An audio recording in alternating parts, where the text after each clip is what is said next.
Tuma o pea o ia, pea o pau, e sigi a uiluga.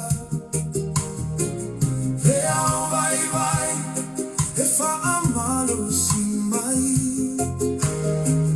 O te iloa, ilo buloto a toa, ele tua a uele ali, lea tu.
Pogisa saulelo ai weo mai le malama lama hoteila ilo ulo tuato le tele toa te talitono te talitono te talitono elele ile ali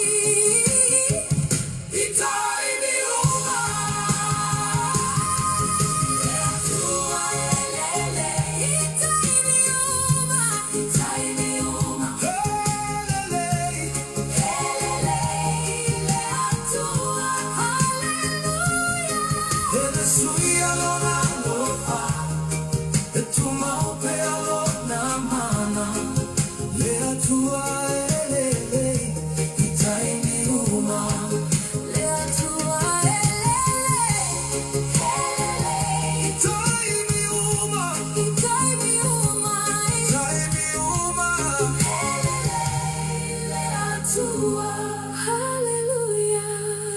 Sui alona alofa e tu mau pe alona mana le atua ele itai mi uma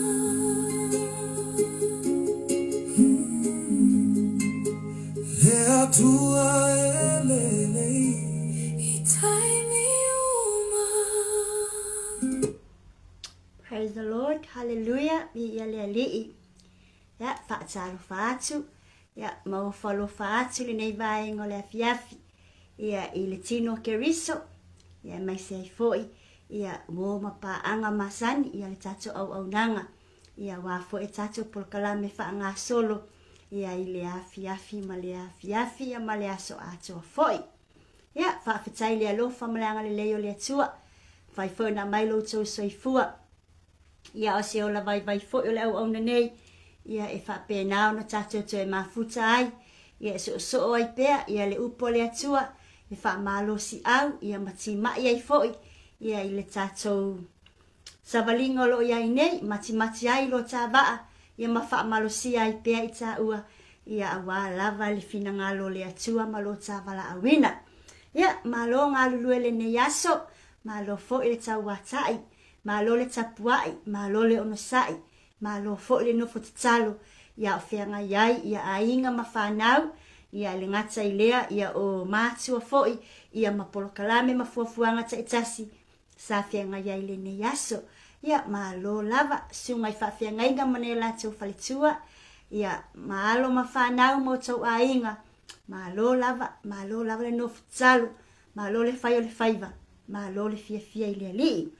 Ia le nei vaenga le fiafi, ia o le tato polkalame, Maapupula le Faaolataga, pe ona ia fiafi o aso lua, ma fiafi o aso lulu, pe ona masaniai. Ia, vi ia le li, ameni, haleluya, ono le lau pa ia o whapena ni e tatala mai ai le avanoa, tato te militino whaalianganga ai, ia lai le faso atu, ia ai taputapua i mai, ia ma mafuta mai fo i oelo ainga, ia i fia lava le meolo e mafuta mai ai. Le vaenga fo le nei o le afiafi, ia o le mafutanga sa o loto le tangata, amene. So se mea lava lo e mwhaio na mafuta mai ai, i tono lau fale, lungo lau taavale, lau whaafonga mai po fia lava, po o whai ngā luenga, o lo mau lewa nua whaafonga mai ai. Ia, o le mafutanga sa o loto le tangata, amene, haleluya.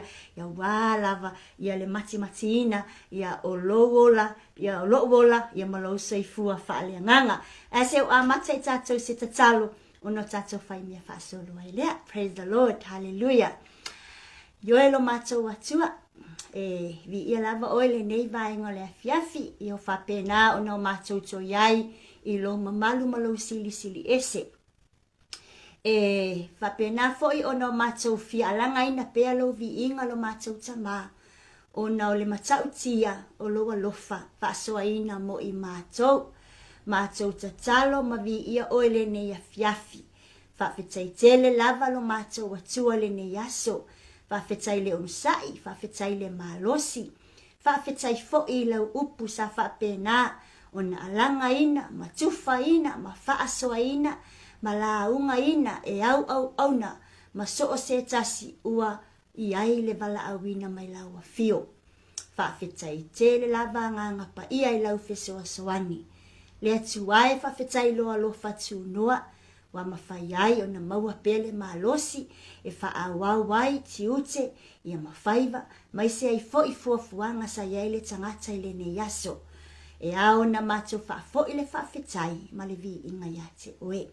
Ia le nei vaengo le fiafi tama, o loa na sila fia e lau a fio, e au nanga lo a whawhine, i e whaatau waa lava ma vai, e whalangulango le mana oe anganga pa ia, e whapenau na whaamalosi, ma whaau uina lau upulo matau atua, a lofa mai, a fio mai, tato iai ma oe le mafutanga nei, ni whapenau no matau whaasoa ma le fia, ia mawhai e fo i o no matau langi ina lo vi inga, a o matau whaasoa ina lau upuli ni a fiafi.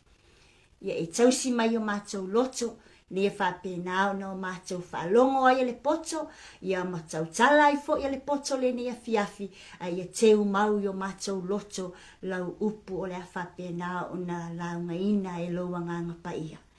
Whamanuia i lo a inga wa mafuta mai, whamanuia i so o se ala au nanga, whamanuia i so o sau au na lava i so o se mea lava, o lo o ia alanga i nai lo finangalo. Whamanuia ni o matau a inga, ia tu mau atu le vi inga ia te oe, whamanuia mai lau upule ni a fiafi. Ono o Yesu o matau wala awa tuai. Amene, ma amene. Praise the Lord. Hallelujah. Glory, hallelujah. Ia ta tu peana, ia ta pese ia e whapena, ia o na whaatalitali le taimi, ia e tātou te iai fo ia i le upua le atua, ma tātou karatali mai. Praise the Lord. Hallelujah. Glory. Amen.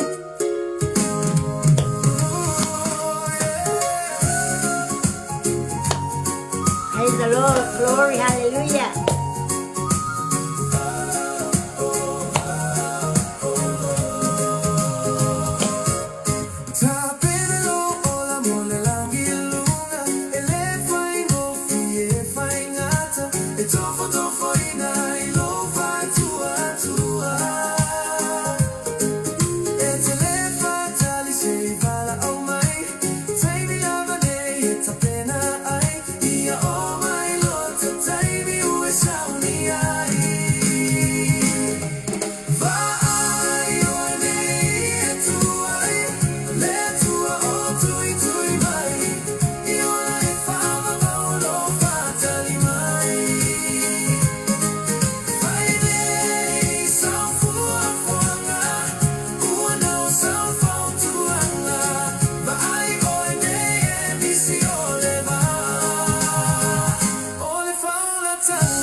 Praise the Lord, hallelujah, glory, hallelujah. Yes, manaya telele, tatalaina mai fo o lo tato langona le nia fiafi, ina fa penao na ta pena lo taola.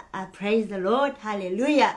Ia ona le faingo fie fo ile ta penanga ta te o ai le va au le faaolataga Yesu Keriso. Ia o se tapenanga tatau o na tu ato ia ile tangata malona loto maona winga ia malana fo ia faatinonga o le tapenanga mo le lii. Amen. Praise the Lord. Hallelujah. Ila le nei vaenga le fiafi pe ona ia ile ta autu fo fa autu wina ile ta tala noanga le nei fiafi so ainga ia ile fa maua lo ia tato loto ile ali. Amen. Praise the Lord. Hallelujah. Ole tasinaba enga ole tapenanga ale kerisiano. Amen. Glory. Hallelujah.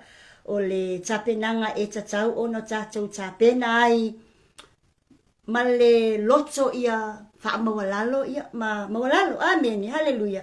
Ma ia tato maua fa tasi ai le loto lea ia po le finangalo fo ilea ia o lo whapena o lo o mana o mia i le atua ia mo i tātou. Ai tā Krista peselea. Ia o no tā whaasolo la ia lea. Ia i le tā au nanga e pei o na whaatulanga ina i lo tā taimi. Ia i le nei vai ngo le fiafi. Praise the Lord. Hallelujah. Ai la tā tule special tasi. Ia o no tā vai me whaasolo la ia le seo ainga. Ia e lava mai pelo tātou on sai. Ia ma tātou whaatalitali ia i le taini tātou te whaalongolongo i le upu mai le atua ia mo i tātou. Praise the Lord. Hallelujah. Ia le ali. Glory. Amen. Praise the Lord.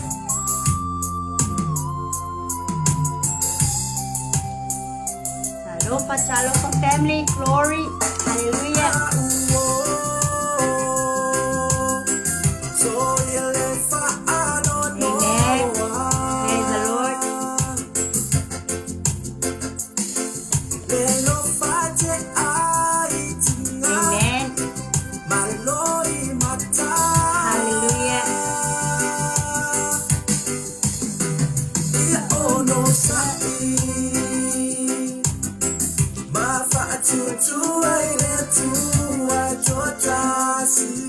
Praise the Lord. Hallelujah. Glory. Hallelujah. Glory. Praise the Lord.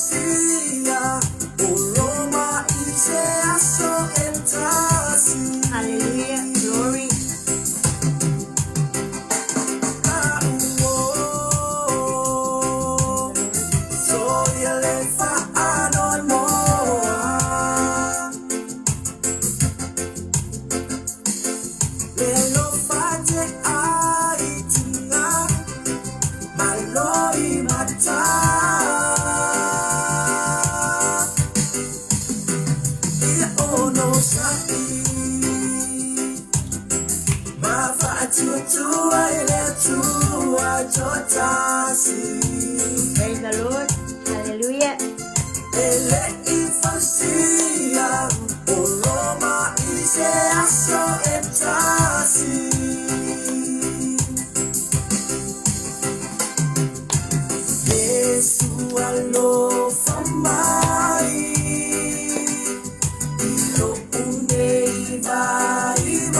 To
Ia, ioe, le nā, fo'i a whiau tāua, mo i tātou, walata mai lo tātou whaola, ia la uoe, ia le ai ngai o le atua, ia o le tāpena lava, ma le tātou mataala, ia walata mai lo tātou whaola i lona toi whaafio whaalua mai. Ia o te whia whaatalu whaatu, ia i le ainga pele o le atua, whapenao na maua mai le tātou whaasalalaunga po le tātou o nanga. Ia mai se le pa ia o Samoa o poto le nia fiafi, whaatalo whaatuai, lau susunga, whawhiangainga ia pasta Mikaele Pureta, ia whapea fo le whaletua, beautiful whaletua Sarah Tanielu Pureta, pele no fo yalo male ainga, vi ia lea lii, whamalo lava le au auna, whaatai le mafuta le nia fiafi, tu mau pere whaunga le atua, ia mamanuia o le atua. Ia le ngatai lea, whaatalo whaatu, beautiful sister Anna from Lauli, America, Samoa, whaatai tele lava, beautiful sister le mafuta mai, whamanuia tele le atua ia te oe, malo lava le au auna, malo le sa ili, malo fo i le tufa, tu mau pere whaunga le atua mo oe, ia matape nanga i le aso, ma le aso, alo whatele atu, beautiful sister Anna, tongia, mamanuia le atua, ia beautiful whaletua, ia sister Florence Tanai, ia whapea fo isunga whawhengainga, ia pasta nanai, ia malo lava, malo le whasoa, malo le tufa, malo fo i le fia i le alii, ia whamanuia tele le atua, i le ngā luenga o whenga iai, mai se fo i le wala auwina, ia ma whaasoa i tele o taimi, lo whapea nao na whaasoa le upo le alii, ia lo whatele atu, whaletua, whamanuia le atua mo o lua manofo yalo, whapea fo i le ainga lotu. Ia whaatalo fo i to my beautiful sister Susana Fetalainga, ia le alii, ia o le vice head girl le aima inu, ia o te iloa ua maua le avanoa le vice head girl le mei ai lunga lo na tūlanga le vasenga, ona le wo umisi le vasenga ona wapisi le ngā luwenga, ia le laita tala toi pele avanoa, wa e pe auto e silim tu lua mtu tolu tatu vasenga, te ofo le taimi elwa toi, ia le taimi or city, ia ona toi sili a wawfo ilea. Good evening, yes, uso pele, Susana Fetalainga, whautai mafuta mai, whamanuia le atua e te oe male ainga, malo le fia i le li. Love you sister, God bless. Ia le ngata lea, ia le tuangana ia J.G. Brown, ia male tātou au nanga le whaasoa manuia, whaasoa whaleanganga, whamanuia tele le atua, brother, ia tu mau pia le whaunga le atua, e mese lo fia i le li, ia lai share ino tātou polkalame, ia male tele fo i o au nanga o lo e au nai mo le li, ia lo whatele atu. Ia, po ai lava, ia o mafuta mai, wale maua le suafa, whamanuia tele le atua ia te oe. Amene, hallelujah. Ia, o le a tātou whaaso solo atu le upa le atua le nei vaenga o le fiafi. Ia, o no leo wa mai le tātou wawanoa. Ia, ele nganga o le atua, e tātou te tuwhaina ai. Ia, lana upu le nei fiafi. Ia, vi ia le alii, praise the Lord. O no lana upu lo whapenao na ola pea, matupu pea. Ia, e mawhai ai o no tātou sa ili pea ia te ia mo tātou tu mawai. Amene. Whawhetai tele lava I whaasoa matango fie. Whawhetai tele lava mai so tātou ainga mai Samoa, le ola fōa lo whatu noa. Ia ma le whapea fō I le tātou au nanga le global.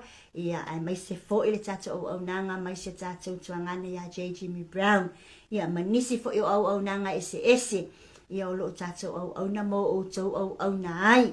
Whawhetai tele lava mo le upu matango fia le alii, ma lo lava le sa ili, ma lo lava le fia I le alii, ma lo fo I le toa, ia e su e le upu le alii, ia ma toa e whaasoa atu lana upu ina ia manu malo ina ni anganga.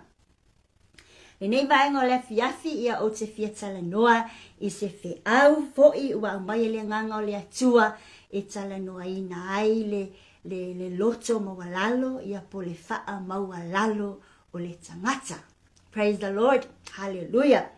Tauna tele fo ina faa soa ai, ia nisi fo I au na le atua, ia po nisi fo I o whailaunga, ia ai o loo whapenao na ola pea le a onga, ia male fe au o loo whapenao na mo moli pea e le afionga pa ia le atua I taimi uma, taimi uma lava tātou te whaasoa ina ai, O lo whapena o na iai pea le nganga o le atua e whaalau tele ma tala pea le tā ua ma le au ngā o lana upu. O le Iakopo e whaalo na whai upa se fulu, whapea lo na whai tauina wha Samoa. I nā whaamoa lalo ia I luma o le alii, o na whaamoa lunga ina lea o tou e ia. I lona whaapere tānia, whapea lo na whai tauina, ia mai le tusi James chapter 4 in verse 10. Humble yourselves before the Lord, and he will lift you up in honor. Amen. Glory, hallelujah. God will lift the one or the chosen one or whoever who bows low before him. Amen. Wai lava e whaamoa lalo, matua I tuu lava, lona loto e whaamoa lalo ai luma o le alii. Whai mai e a apa mai o ia matua e whaamoa lunga ina oe. Amen. Hallelujah. O le nau ta inga lea I le tapenanga lo tā pena ai au wale whaatalinga o le toia fio whaalua mai o le tātou li I whaola Yesu Keriso. Tasi lea va enga tā ua pe tasi fo I lea va ai mamau e tatauno tātou va ai I ai le tangata kerisiano. O na talu ai, I le lalo lanyo lo tātou wola ai I le teimile nei. O le mea mawalunga o loo promote le tele o tangata kerisiano ma so se tangata lava. O loo promote po o whaalau I loa ma whaasili lava I le lisi a le tangata I le teimile nei. Le bride po le ola mimita po le ola whaamawalunga. Amen. O loo tato I loa le lei le tele o whaafita uli o loo tūla I mai. Amen. Praise the Lord. Hallelujah. O le lalolangi ma le suinga ma tele fo I o whaafita uli o loo tutupu ai. O lo whapena o na ati na e ai ele to a tele. Le tu ainga langona lea o le vivi I lava ele tangata ia o ia. O le fia I loa ma le fia lau I loa. Ma le ola whaamawalunga. Amen. Praise the Lord. But pau lava lea o le tusi o loo momoli mai ai le fe au lea. O loo momoli mai la le upua le atua. Le fe au lea. O le vala au ina ia o tātou savavali ma o tātou faa maua lalo. Savavali I le faa maua lalo pe savavali ma le loto maua lalo. Amen. Hallelujah. O le whainga tā ia o na o tātou whaatino ina pe tātou te whaia lea vala au mai ele upua le atua mo I tātou. O na wa maasani lava le o langa o le tangata I le tuu lava I lunga o le tumua o le tangata ia se itulou. Amen. Hallelujah. O le whaailoa lava le tangata lava ia o self-exaltation. Amen. Ai pau lava lea o le upolo au mai ai le faa mawalalo ma le loto mawalalo. Na o le afionga pa ia le atua. Praise the Lord. Hallelujah. O le vaainga la le tangata. E vaai foi le peye le ano iai le vala au lea. Peye mo muswe o mai ilalo. Ona wa pei wa avea le faa mawalunga ma le fia iloa. Ma le lau iloa o tatou tumuai. Wa pei o se vai su lea ia te I tatou. Au le vala au alofa le vala au mai ai le fionga pa ia le atua. Fai mai, I nā faa mawalalo ia I luma o le alii. E yailo na taui. Praise the Lord. So humility is not weakness. Ele o se vaivainga. Praise the Lord. Hallelujah. Awani o tatou manatu whaapea o le loto moalalo po le loto wha moalalo I le tangata o se vaivainga po se pala ai lea I le tangata. Amen. E fia whaailoa le whaawinga ina o le wala au me le fiong pa ia le atua. Mo I tātou peo na wala au mai le tusi le ia kopo mo oi maa. O le fia whaalawiloa lea, o le wha lalo ma le lota mo lalo. E le o se vai ai o le malosi lea tai mawhai ai o na wavala mai le pūlenga le atua I le tangata. This is a strength under the submission of God. Amen. Hallelujah. O ifoi, ile tatou whaatino ina, ma le tatou talia ina o le wha mawalalo, po le loto mawalalo lea e whaailoa mai le fionga pa ia le atua mo I tatou. O se recognition, po o se whaalawi loa, po o se tau mai lea ina I o tatou loa ai, o ai le atua. Ai o ai fo I tatou, I totonu le mamalu le atua. This is a strength under the submission of God, humility. And it is also a recognition of who God is. Amen. And who we are in the presence of the Lord. Amen. Glory, hallelujah.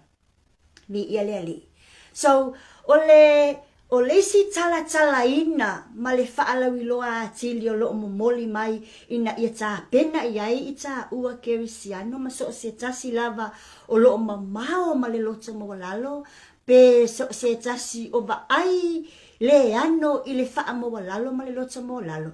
Ole true humility po ole loto wha mawalalo wha maoni, that will bring us to God close.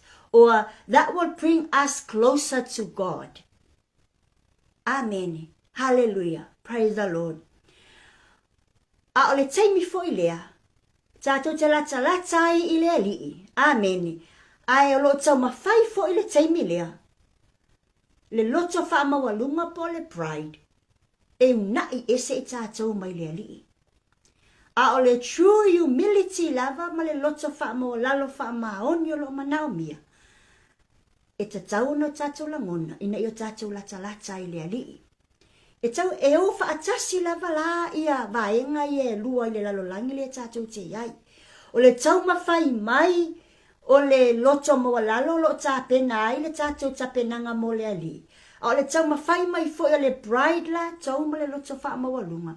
E tō so atu ma wha tō sina atu I tātou, ina ia wha pena, o nau tātou wo ese mai ai mai le alii. Amen. Peitai. Tato te whaalongo tasi lava ile wala au mai ile tusa yako po ya tato. Whai mai. Ina wha maua lalo ia I luma o lea lii.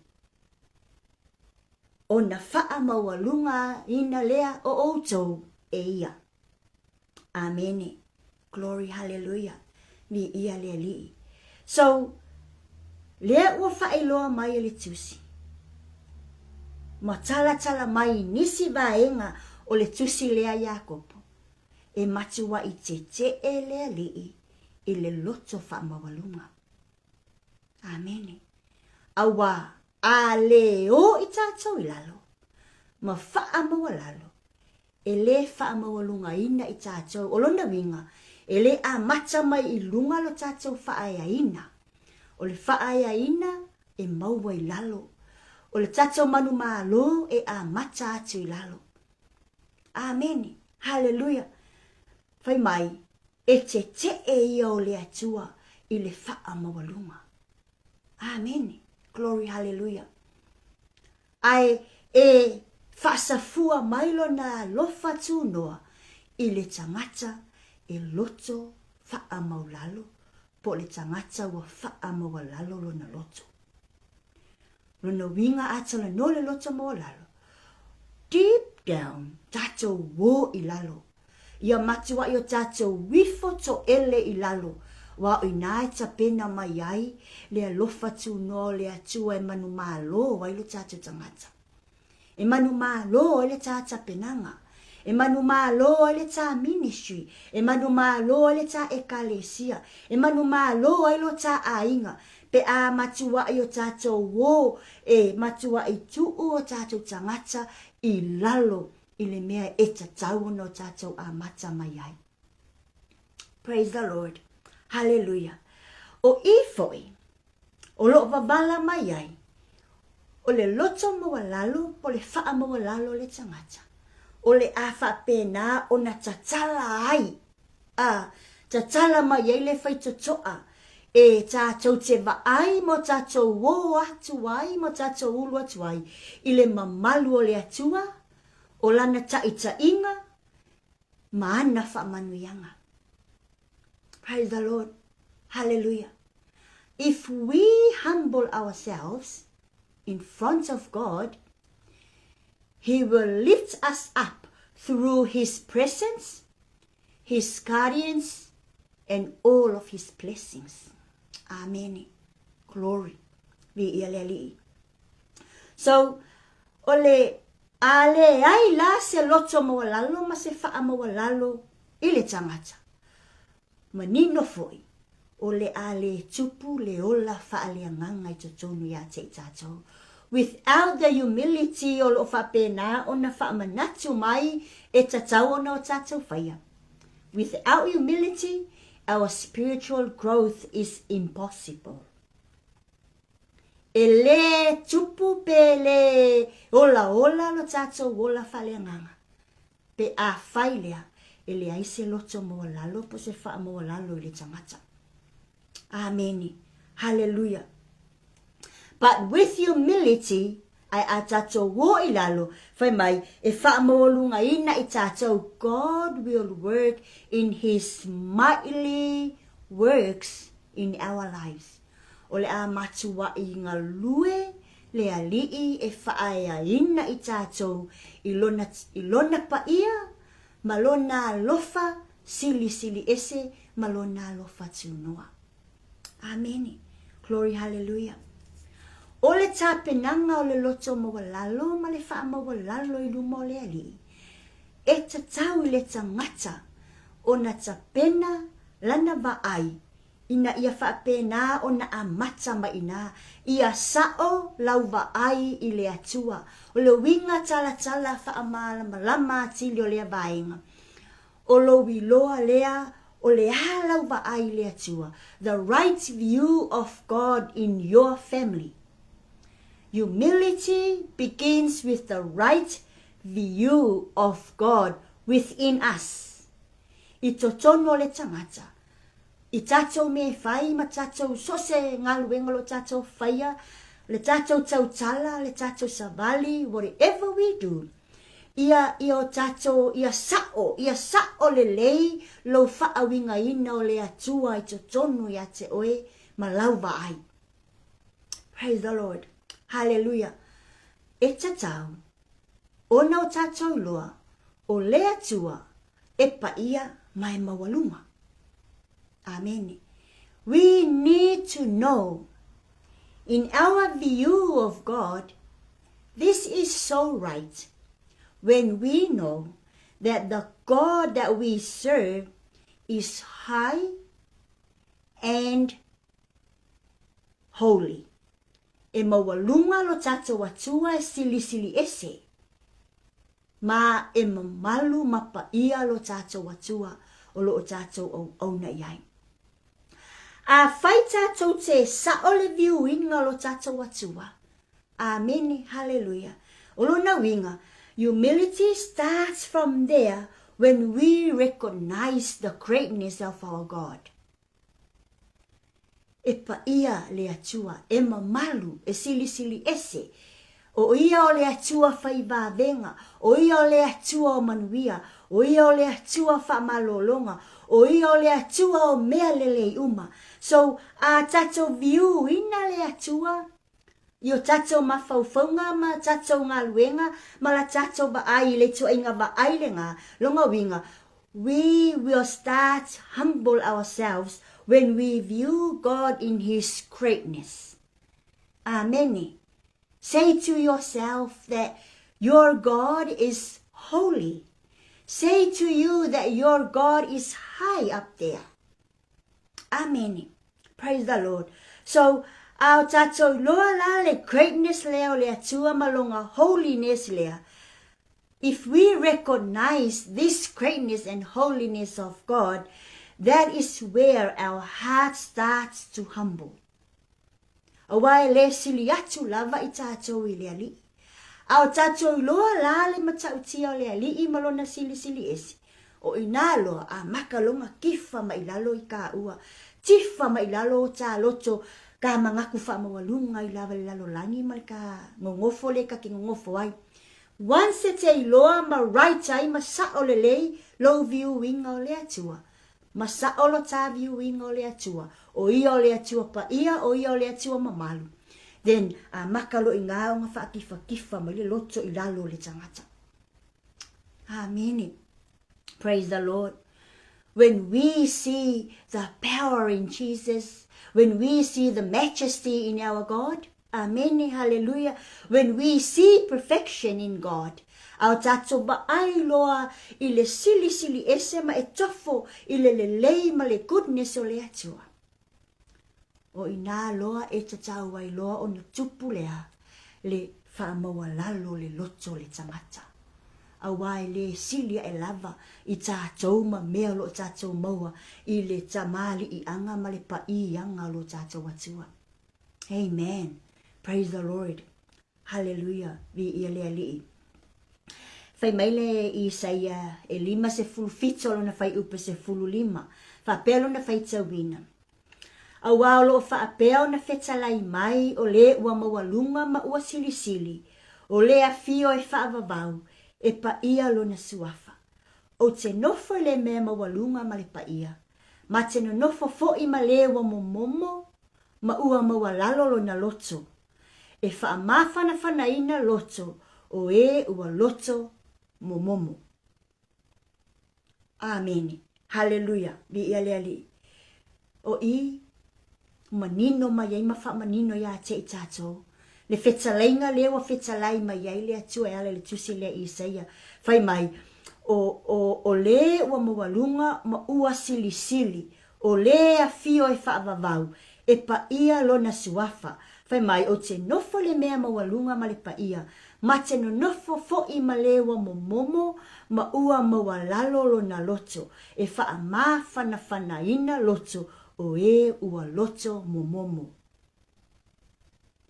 E no nofo whaatasi I tātou ma le atua pe ao tātou loto mauala lalo.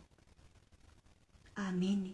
Na te wha ma whana ina I tātou pe a whaiwa momomo tātou loto.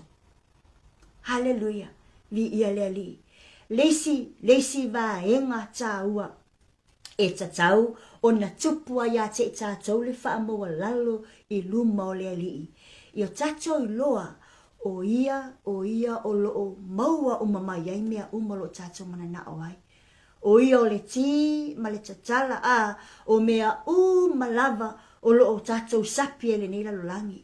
We need to humble ourselves because if we know that God is the source of all we have, o ina loe tatau ai foi o na langona le loto tatau na wha maua lalo le tangata.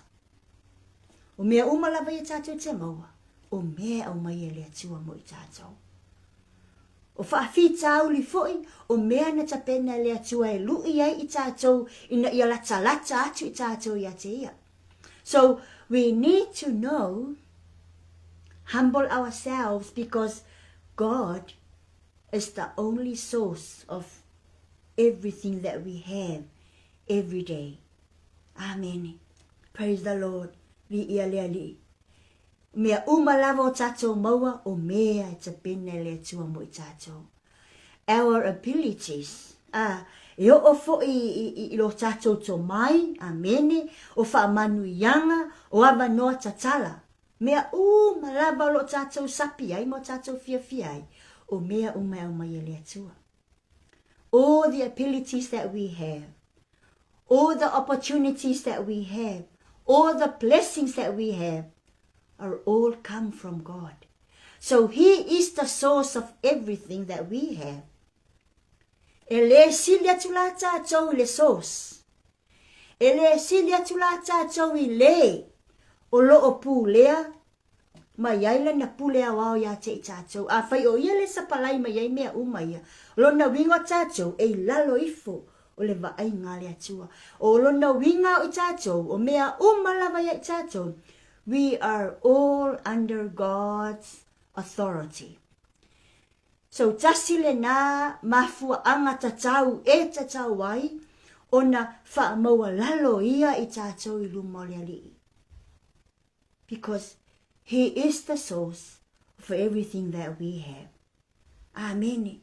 Ao tātou whatau wa ina ma tātou whaalawiloa ina la. O ia o le source. Po o ia e matai mea uma matupunga ma yei mea uma matapena ina mea uma ia.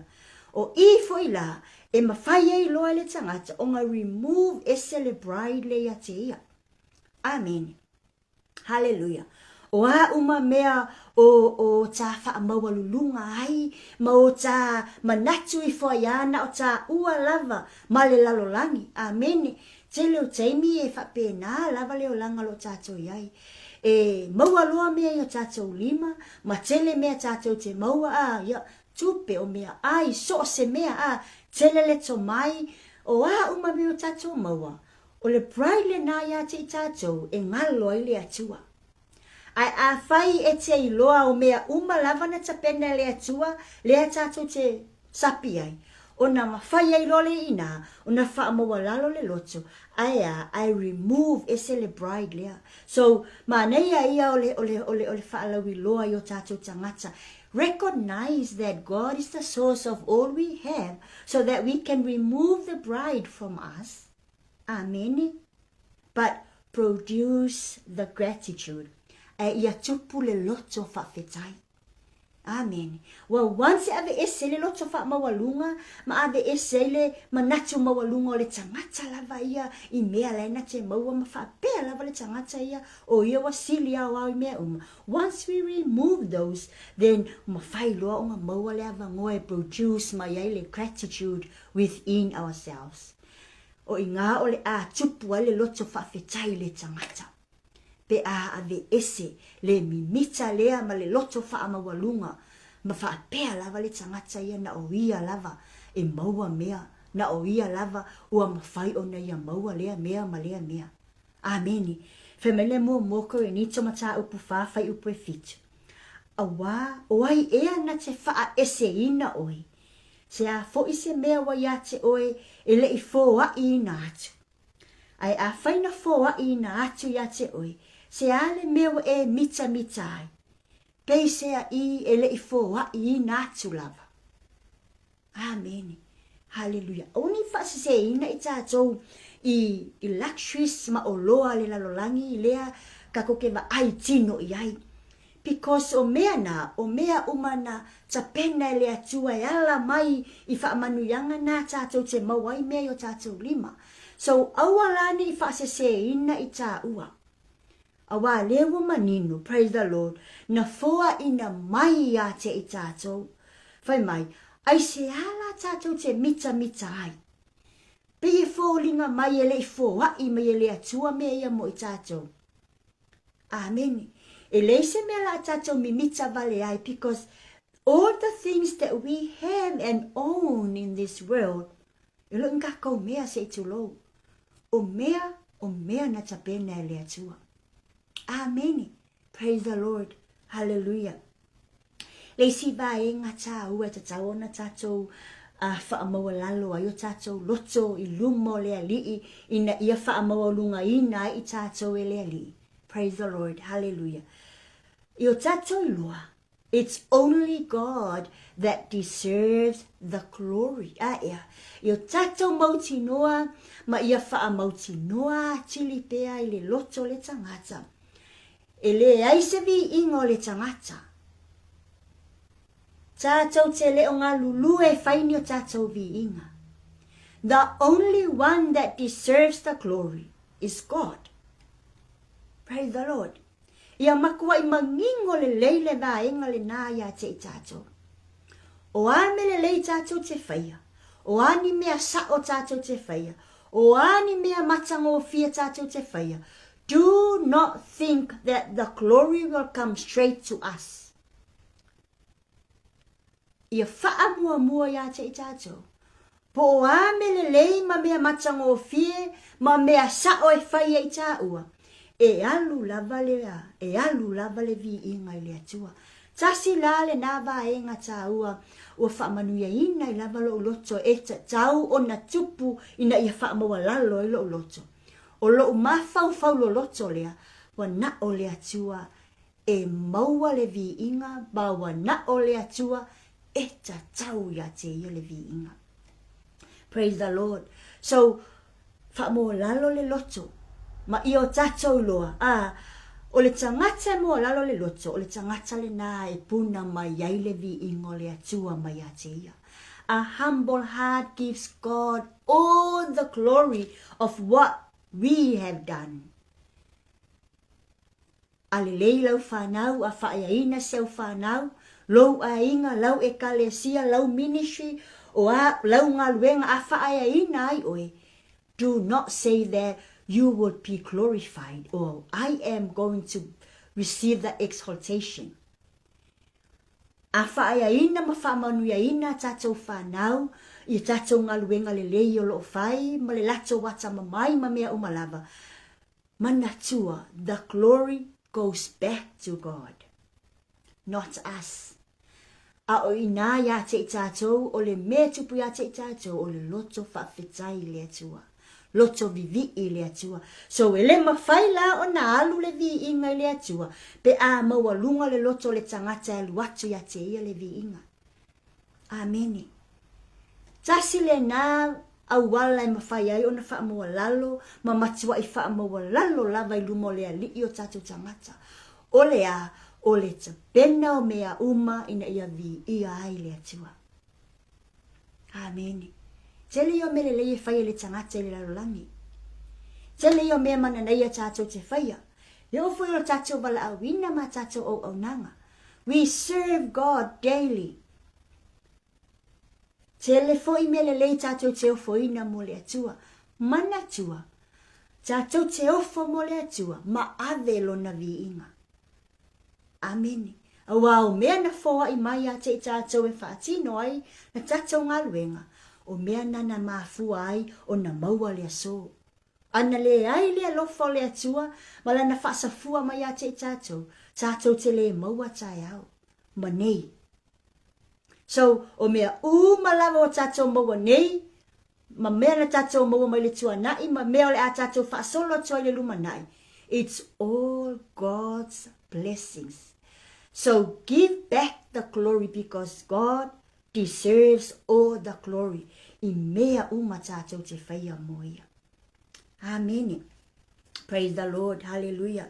Vi ia lea lii. O i nā foi e acknowledge ai ele nganga o le tangata. Mea uma. Whaamalia ina mea uma i le lalolangi. Lea tātou te iai. O whaamalia ina lau manao. O whaamalia ina lau whanau. O whaamalia ina lau ngā luenga. O whaamalia ina lau atamai. Why? Because all of this success is from God. O le mana o le atua, le maua le tātou whaamalia ina, ma le tātou, ma lo tātou fia, ma mea umolo tātou maua. O lona winga, a malia le loto le tangata. Ave le vi inga i le na whaamalia ina le loto. That is a humble heart. O inae ta umaiai le loto wa moa lalo. Wale mafau wa i kako ya kako kako whamaulunga ma meo kako maua. Pau alo kako mafau nga o le lii. So, whamoa lalo le loto o nga kako iloa leo le lii. Whamoa lalo tato tangata o nga kako laka le lii. Ma o kako si i atu lo na vi inga le au noa. Whamele salamu salaus furu lima lon whai upu mua. Awane ya te i mātou le li ie, awane ya te i mātou, ia tu uina atu le vi inga i lo suafa, o na o loa lofa ma lofa maoni. Amen. Praise the Lord. Hallelujah. Vi ia le li, glory, glory Jesus. Praise God. So a inga le ni afiafi. Elena le paua ina le afo, Elena le paua ina le ala e tatau ina tatou whamoa lalo. E le na o le tātou lo le ali ma mea uma te tau no tātou whaafo ia te ia. Lesi ba e ngā tāua e ta tau ona. Praise the Lord. Lesi ba e ngā tāua e ta tau ona maua le wha mo lalo le tangata. Maua lalo le loto le tangata. O amionga. Amen. Hallelujah. Praise the Lord. Vi ia le ali. O tātou amionga mo tātou winga. Ea. Ole loto mo lalo, po le wha mo lalo, e ta tau na ba aya, i o tātou winga, ma mionga whai. We need to see humility in our attitude. Hallelujah. Winga o le tangata yaso ta itasi.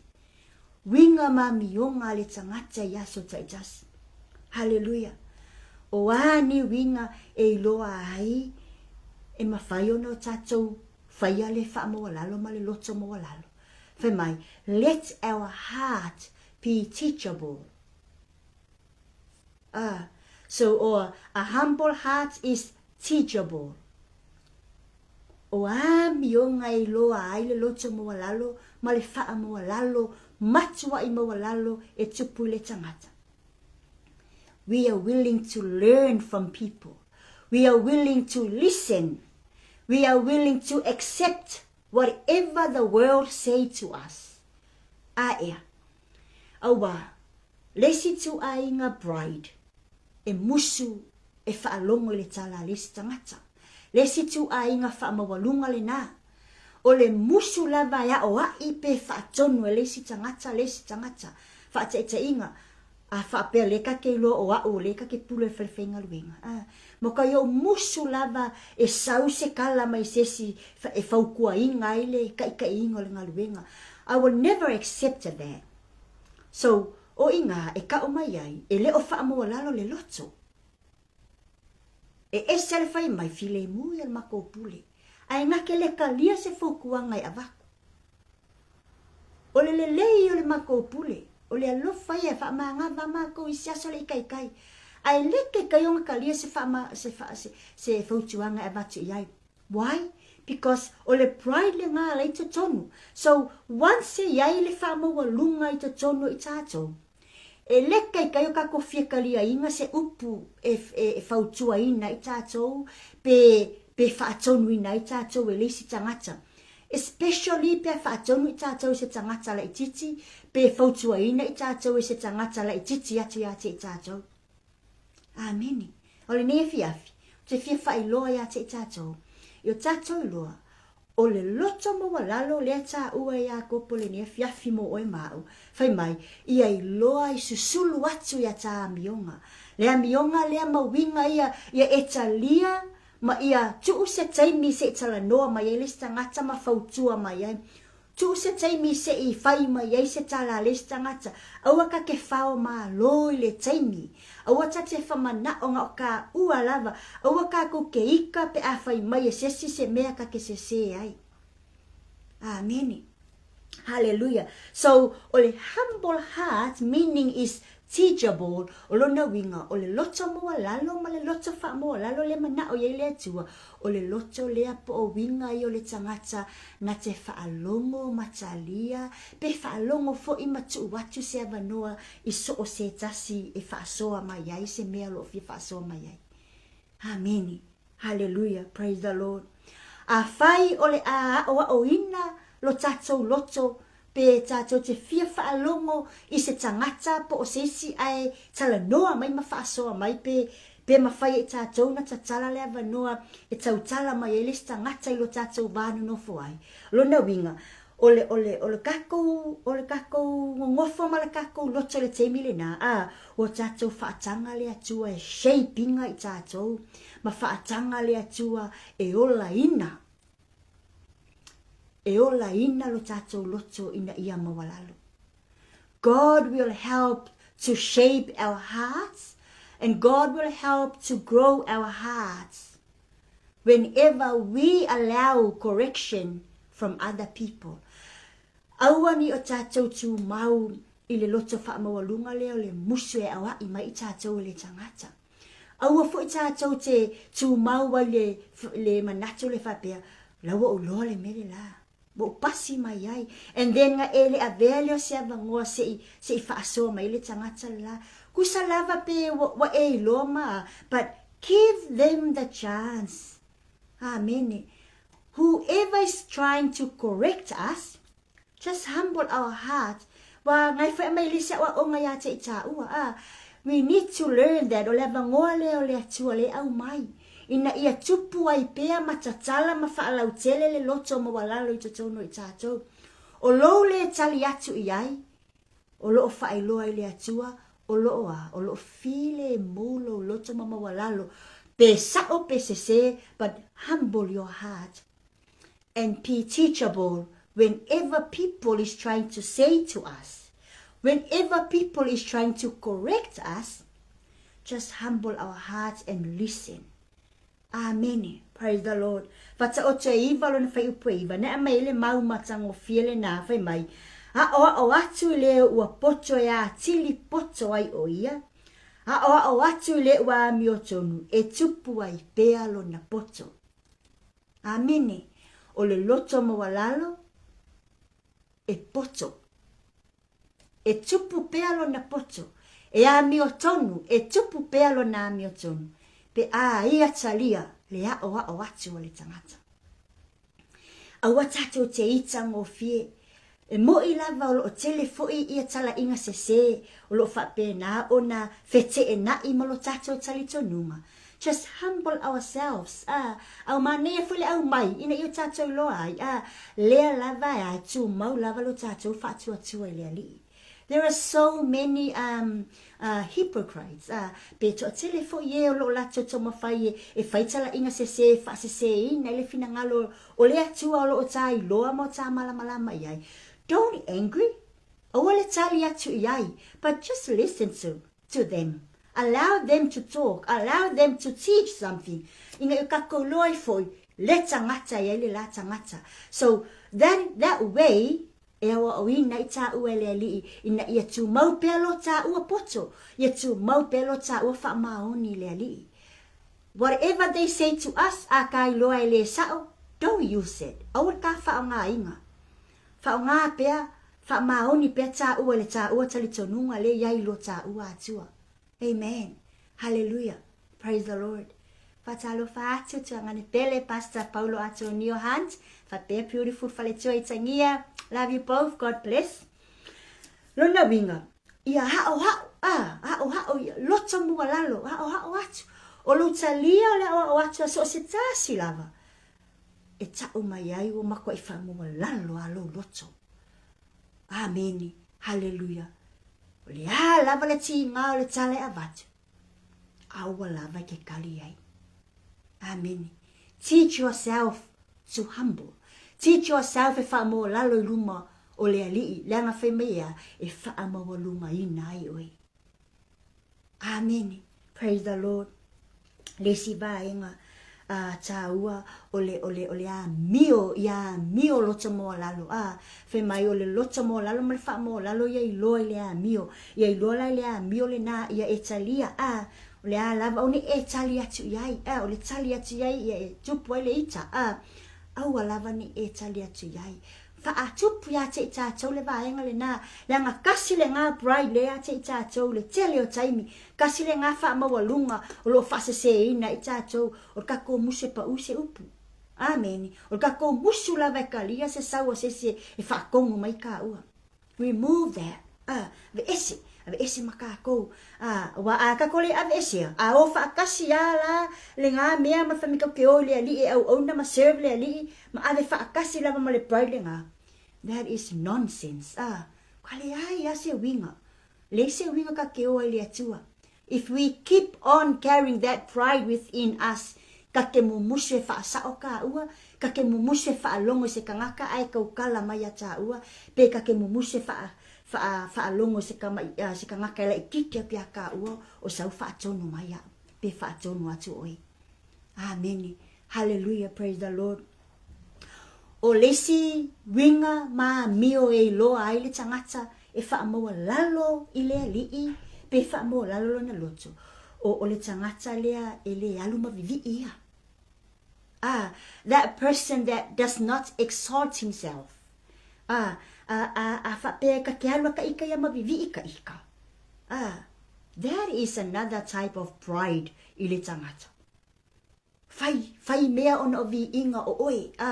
Ele o koe kaulia. Ele mai ele o se loto mo lalo le vaenga le na. Alu ale kulia mavivi I onga vai se ikulou. Ele taulia le silafanga le alii. Amini. Ele wha mo lunga ina ele alii. Le tangata e alu lava ia mavivi ia. Awangi ka whayangi winga e vivi e ka ua e tangata. Awangi ka whayangi winga inga ia sa wale wha ea ea male wha vivi ia tangata ia te ita ua.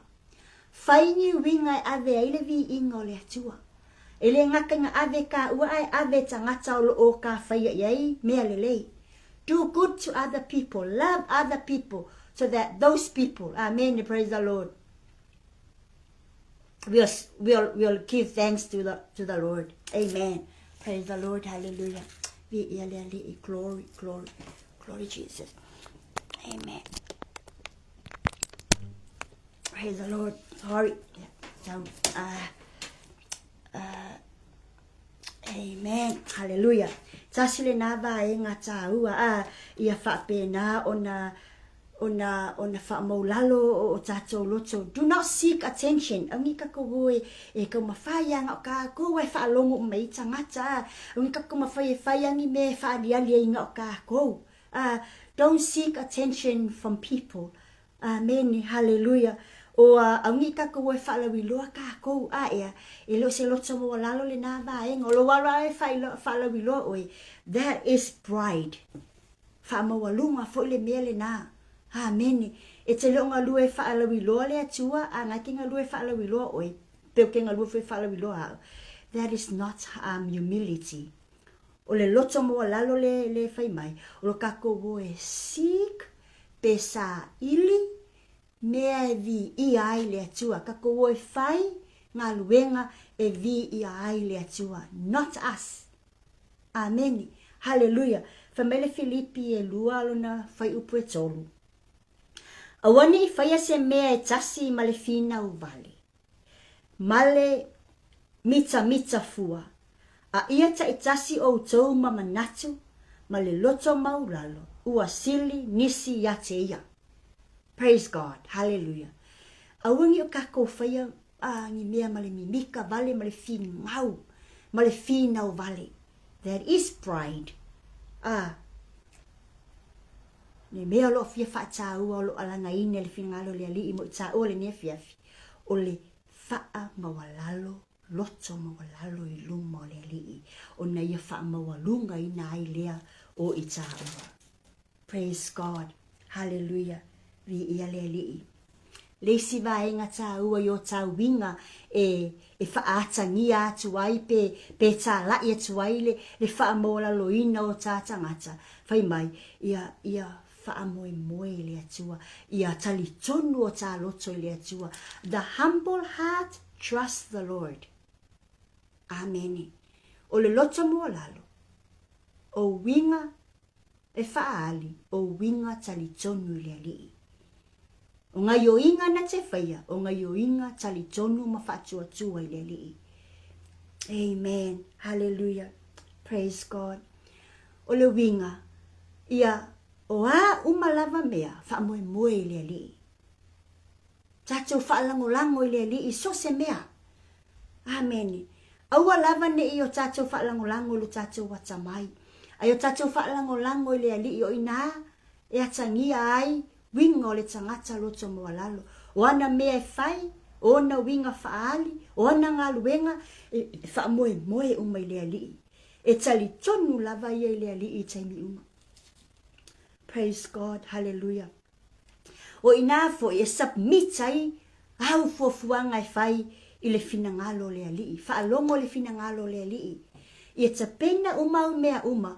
Ia wha moe le finangalo le alii. Submit everything that you are going to do. Whatever plans that you have, submit it to the will of God. Amen. Hallelujah. Wa whai mai o ina. whaailoa mai e le atua, le malama ina ia wha ina i mea uma ia e te mana e whaatau nuu, ina ia whaamawalunga ina ai o e le atua. Amini, whata o tue tolu whai upu e lima, whai mai, e whaatua tua i lea li i malo loto atoa, ai aua lava li whaalango lango i lo lava ata mai. So, humble your heart, trust the Lord. Amini, aua te whaalango lango i lo ata mai, aua ni o ta whaalango lango i o ta ato mai ma o ta ilua, but whaalango lango li ata mai o le atua. Trust in the Lord. Ai lema whai o ka trust le atua, lema whai o ka whaalango lango i le atua, malona fina ngalo ma le pākengi lo au mai le atua e whaatau nuu ai ta fuafuanga, pe a le whaamolalo le loto. A whaamolalo le loto, it's only God that you think of daily. A whaamolalo le loto na o le atua lava te mafutai through prayers. Amen. Hallelujah. So ainga, le si va inga taua, whai mai, e le ngata ina ia e mua i loa le atua, ia e loa ai wha lalo, o winga ia e loa ai wha lalo, wha ata atu i o winga lo loto wha lalo, lo winga lea te wha lango i le atua, lo winga lea e te talia ai, ia se whautuanga se tangata e abatu, po se tangata o lo wha penao na fia fesosoani atu ia te oe, o winga ia e te tuu i le atua lo talitonunga i mea uma. Ameni. Lesi ba e ngā tāua, o au ngari o inga, o au ngā luenga, your actions, o lau minoi, o lau ngā lue. Amen. Hallelujah. E ma whai foi, o na wha loa atu, i lau ngā lue, ma lau minoi. Praise God. Le loto wha mo lalo na ia te oi. Praise God. Hallelujah. How? By serving other people. Au kako lolofa ma kako au na tu ista ngata so se mea lava e te au na i so se tasi lava. Pe whaatau waai le waai, pe mativa, pe le tau aloa. Po le ale fale nofo ai, pe nofo fale o, pe le se lato ta avale. But if you serve those people with love and truth, that is humility. Amen. O ngai o inga mga luenga na e whaailoa ai, lo loto whaamawalalo. So, we need to do those. Serve other people. Serve with love. Amen. Hallelujah. Praise God. Ia whapena ona tatou au auna. Ia tatou fesosoani. Ia tatou ngā lulu e whaamalolosi. Lift other people up. Praise God. Hallelujah. We need to serve other people without expecting any reward. Ia akako wofule au ni tangata. Aongi kako au nga mo se kaui. Aongi kako au nga fa kilo po a feko kongi ma yele au nanga sa e faya. Au foi ki au nga ma e fa pia soli la so o ele ai ma se mele li la lo fai la vaenga la. Do not serve people and expecting something back. Pe tau wi mai ai lo ngā luenga lo fai. Au foi ke manga o ke au nga e serve le tangata inga ia fa vi ia ai oi ma vi ia mai ai oi. Amen. Hallelujah. Praise God. Ele fa pena le tangata ua loto mo lalo ma fa mo lalo le li ma fa mo lalo ya na me ai fai. Praise God. Hallelujah. Do not expect something in return. Ang ikako ngaluluay nga iya kawi kako. Family mare ko se fulu fai upu fase fulu lima. Awa foi ole atali ole tangata. Na le sau o ia ina ia au na tangata ya te ia. Ai peitai ia au na o ia. Ma foa ina atu lona ola. Ole tongi ola. Mo tangata e to atele. Amen. Praise the Lord. Na fio mai le tatoli faole skeriso e au ona mo I tatou. Did not expect us e au ona mo ia. Awa fo le tongi ola le asaya sa pena ina mo I tatou. O tangata to atele ma tangata umalava so o se tangata. Ele I ai longa tangata lo tatou faola ina ua tupula na lo na lofa e tongi ola I tatou. Ele I whailonga ina le tangata e whaola ina e Yesu. Everyone were saved by God. Amen. Whapena fo ila. Ai sea on ole loto mo lalo Yesu. Praise God. Na talia le whatanunga lo na tama. Na loto mo lalo Yesu. Ele itali lo na tama. Ele i whapeat fo ilo na tama. Ole ala o mea la amaua mai. Ole ase kawi mai au. He did not even ask for something in return of what he has done for us. Amen. Alu whaolaina i tātou. O whaasauina mai tātou mai le tele wanga sala. Amen. Hallelujah. Alai whamewa se i koe au se kapenga se mea mo i kako. Still, he did not even ask ingi mea kako ke avaku mo ia. Pau lava le mea lo o mai Yesu o le alofa. Whaasauina i tātou. Whaalelei i tātou. Whaamausali lo tātou wola. Ma ia tu mau lo tātou whaatua I le tongi ola sa ia tapena ina mo I tātou. Praise the Lord. Hallelujah. Li ia lea lii. Leisi vaenga tā ua. O le loto whaamoa lalo. O lo whaamangalo atu. Amen. Humility can cause us to forgive others. Praise the Lord. Le loto mo lalo, le loto wha mo lalo. E mawhaio na tupu mai ai lo wha mangalo atu. I lo uso a tangata. Amen. Hallelujah. Praise God. So ainga. Tasi le neiva ainga ta ua te tauno tato titilo iai. E wha mo lunga ina I tato pe au tato wha mangalo atu. Praise the Lord. Hallelujah. Awane e whaapea whaamangalo ina ia whaapena o na tauwi mai oi. Praise God. Hallelujah. Whaamaua lalo lo loto mana tua e whaamaua lunga ina oe lea tua pea e whaamangalo atu. I se tasi o lo whaapena o na yaise fe ese inga le lua vana nofo. Te tono le kalesia malo a inga. Te tono fale whainga luenga, so se mea lo tato iai. E iai lava le teimi tato te fe ese ai, fe ese ai iai I tala, I langona, I meti tupu. Ma iai la le teimi, e maua ia le ita ia te I tato. Whape whiana whamaulunga ina I tato e le atua, pe a whai tato te le loa lota wha maua lalo, ina ia tupu atu ai ma le loto wha maa ngalo lea I le ua ita mai po o le ua whaia se mea leanga ia te oi. O upu lafo, o mea whai, e ono le pete le vana nofo, o mea ti ngana whai mai, aua ngi avea lo loto wha maua lunga e te mawhai o na taui mea ia e holdinga oi. That pride will hold you down. Aue ke mangaku whaapea, koe pepea I pea, a le koe saua e ifo mai ake au ke le koe whai fo iai, a le koe text mai ake le text fo iai, a le vili mai ake le vili iai, a le saua I lo whale whai mai se kala ke le kai koe wa ai iai. That pride within us hold us down. Amen. Praise the Lord.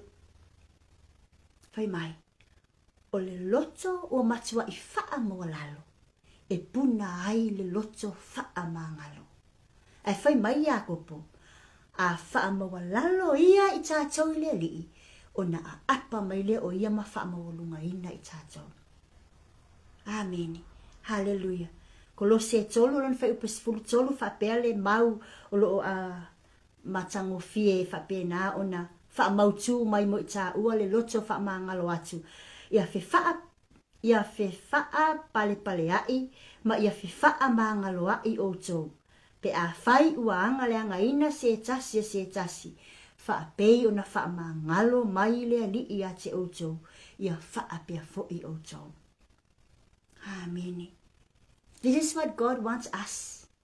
E faa maulunga ina I tātou e lo tātou atua. Pe a tātou whaia le mea lea. Fe faa pale ai, fe faa mangalo ai. Pe a whai uanga le anga ina le tasi. Ai au mai nā mea umamatupu. Ona o le loto ua matua I maua lalo lava o tātou. Forgive your enemies. Forgive your neighbors. Forgive your friends. Forgive everyone no lunga sa faise meleanga ya oe. O a tala e whai atu o ani ngai o inga le tu sai ma o winga ma lau whaalongo. Just forgive them. Pray for them. Pray for blessings on them. Langa le whai mai ia le tusi. Ia whi wha pale pale ai. Whi wha mangalo ai.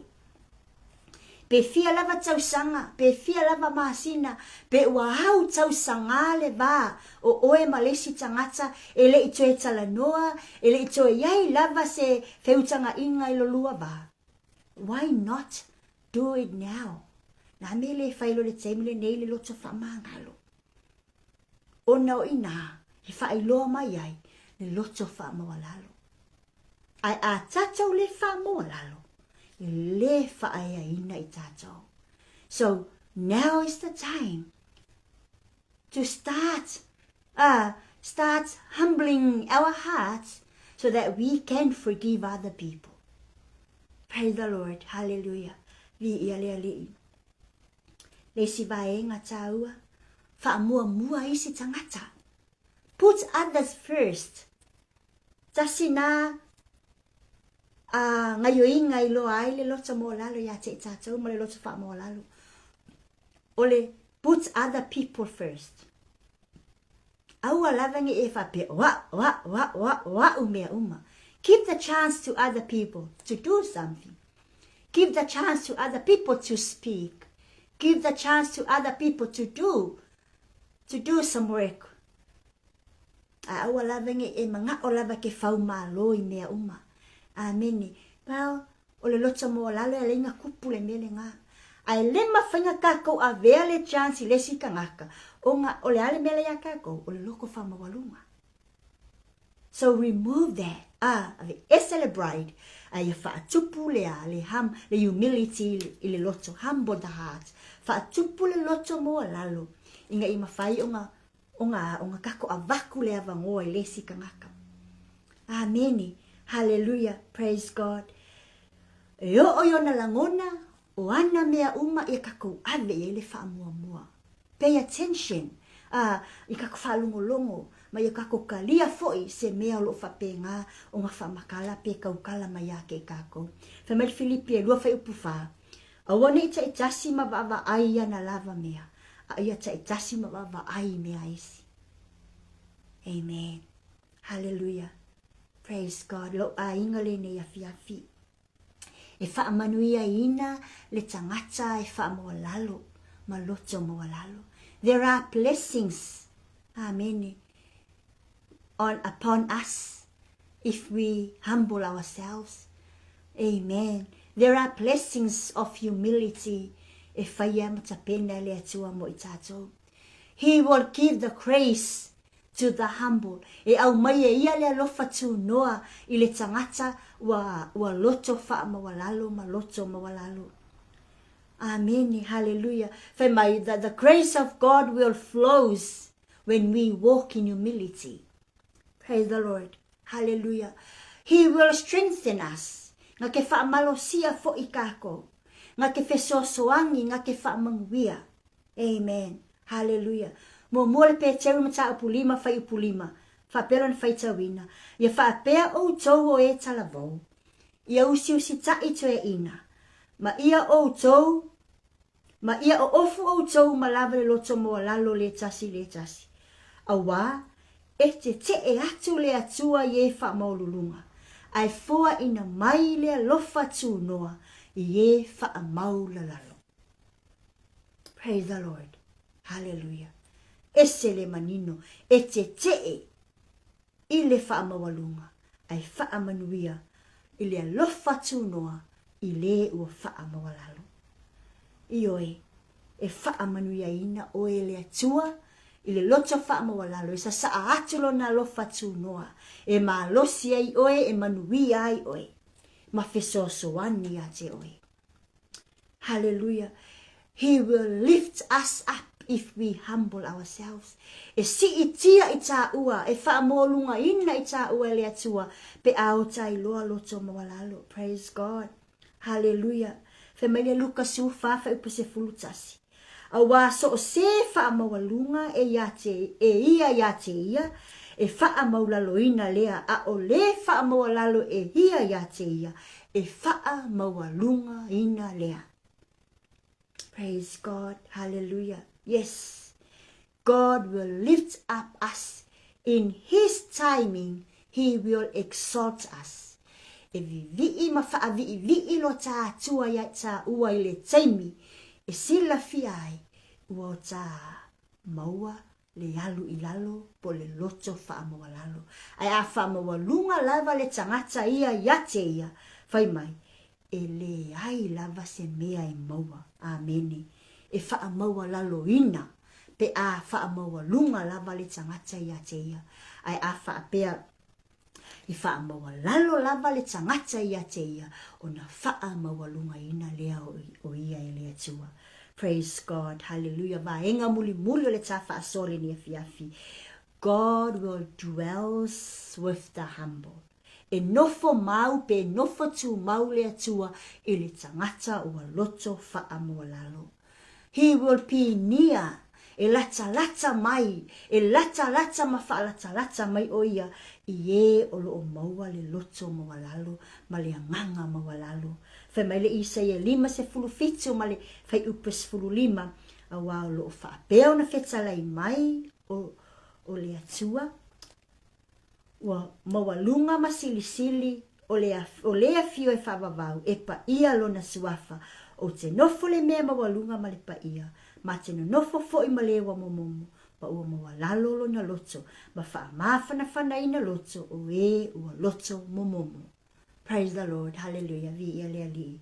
So a inga le ni afi. O le tafa soa le na.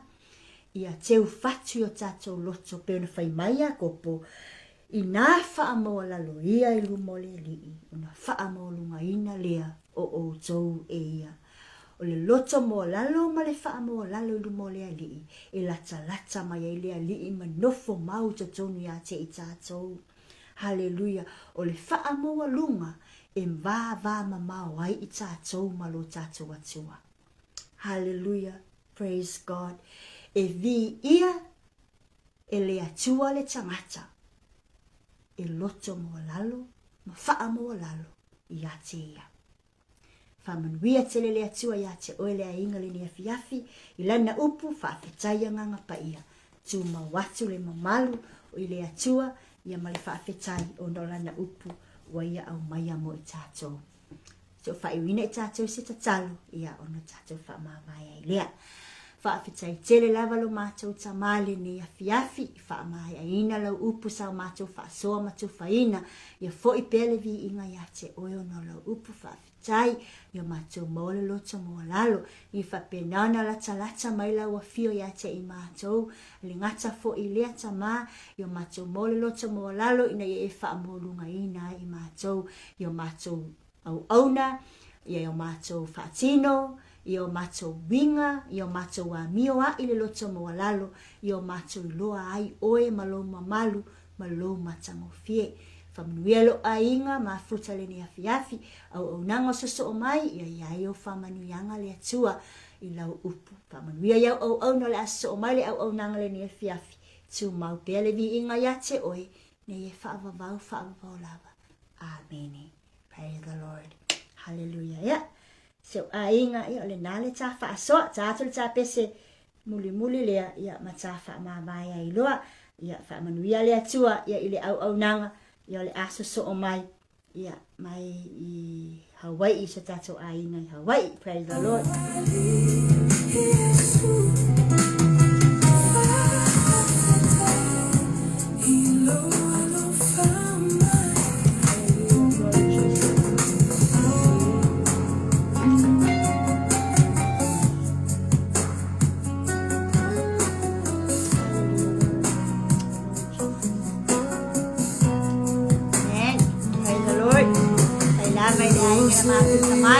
Thank you, Kayana Fatali. God bless. Praise the Lord.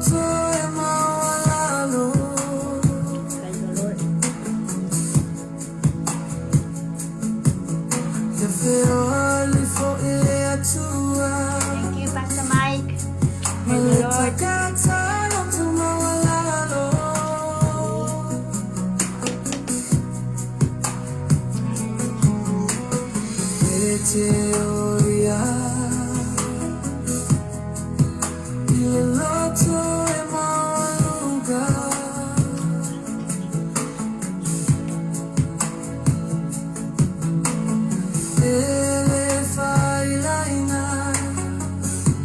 e toi ma volona